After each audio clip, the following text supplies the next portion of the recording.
Good morning बच्चों। आज हम पढ़ेंगे, देखो अपना टॉपिक तो है राजस्थान के जनजातीय एवं किसान एवं प्रजामंडल आंदोलन। तो हम पहले पढ़ेंगे राजस्थान के जनजातीय आंदोलन कि राजस्थान में जनजातीय जो आंदोलन जो हुए थे वो हमारे आंदोलन जो क्या क्या राजस्थान के दक्षिणी क्षेत्र में हुए थे। राजस्थान के दक्षिणी क्षेत्र में मुख्यतः जो है वो जनजातीय आंदोलन हुए थे। वो जैसे डूंगरपुर, बांसवाड़ा, मेवाड़, प्रतापगढ़, कुशलगढ़ क्षेत्र में जहाँ पर भील लोग निवास करते हैं, भील लोग रहते हैं, वहाँ पर जो है वो जनजातीय आंदोलन हुए थे। भील जो है वो अत्यंत ही परंपरावादी आदिवासी जाति है जो सामाजिक व आर्थिक स्तर को लेकर हमेशा सजग रहती है ना। भील अपने परंपराओं पर चलते रहते हैं और तो ये इनके सामाजिक आर्थिक स्तर को लेकर बहुत ही ज़्यादा जागरूक हैं। जब परंपरागत अधिकारों का हनन होने लगा, भीलों के परंपरागत अधिकारों का हनन होने लगा, वो छीनने लगे, तो उन्होंने शासक अंग्रेजों के विरुद्ध क्या कर दिया? विद्रोह कर दिया।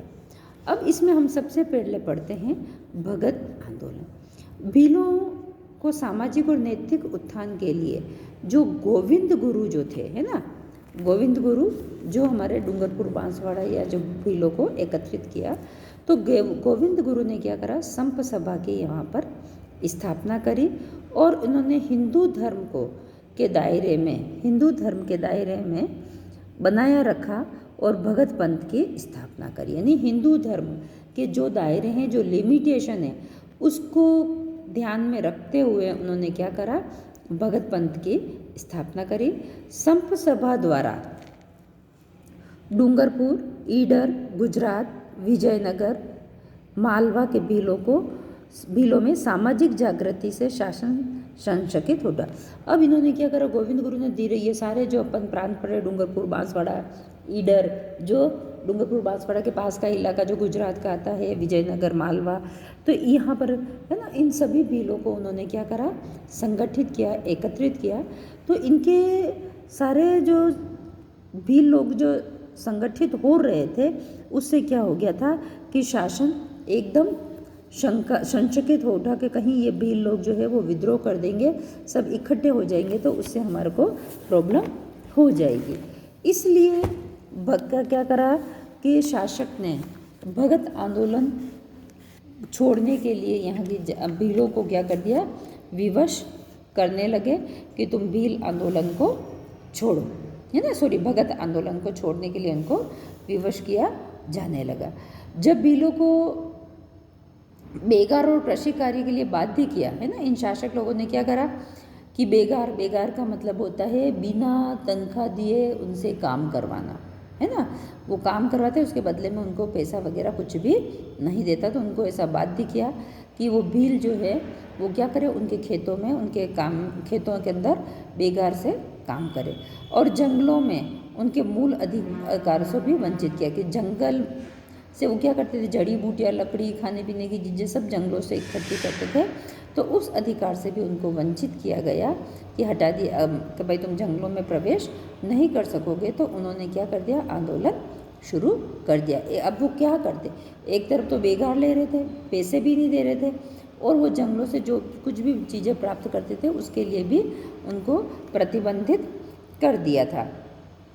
अंग्रेजों ने गोविंद गुरु द्वारा चलाए जा रहे सामाजिक सुधार और संगठन के पीछे भील राज्य की स्थापना की संभावना व्यक्त की।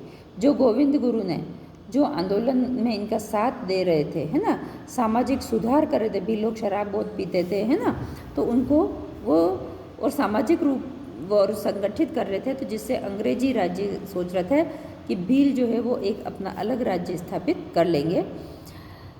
तो भील संगठन के पीछे भील राज्य की स्थापना की संभावना व्यक्त की। गोविंद गुरु को अप्रैल 1913 में डूंगरपुर राज्य द्वारा में गिरफ्तार कर लिया गया, लेकिन है ना, डूंगरपुर के जो शासक थे उन्होंने उनको क्या करा? गिरफ्तार कर लिया, लेकिन बाद में उनको वापस छोड़ दिया। गोविंद गुरु अपने साथियों के साथ मानगढ़ की पहाड़ियों पर चले गए।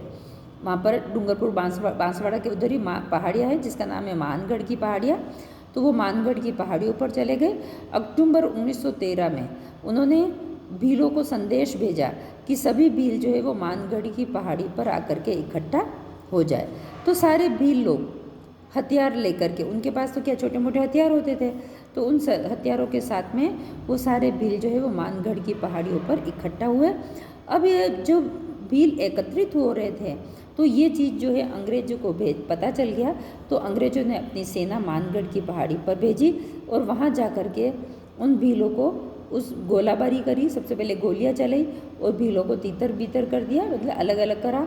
कोई भाग रहा था इधर उधर, गोलियां चलाई उसे। तो सरकारी आंकड़ों के अनुसार कहते हैं कि वहाँ पर 1500 भील मारे गए। कितने भील? 1500 भील मारे गए। देखो, जितने तो जलियांवाला बाग हत्याकांड का भी इतना नहीं आता जितना वहाँ पर भी लोगों को इन्होंने अंग्रेजी सेना ने गोलीबारी करके मारा था। इस प्रकार भगत आंदोलन का क्या कर दिया, निर्ममतापूर्वक उसको कुचल दिया गया। गोविंद गुरु को 10 साल की सजा मिल गई। नेक्स्ट आता है हमारा एक ही आंदोलन। भगत आंदोलन को कुचलने के बाद में भीलों के विरुद्ध सरकारी नीति जारी रही, है ना। अब भगत आंदोलन तो खत्म हो गया, क्योंकि इधर इतने भील मारे 1500 भील मारे गए, तो भील आतंकित भी हो गए थे, डर भी गए थे।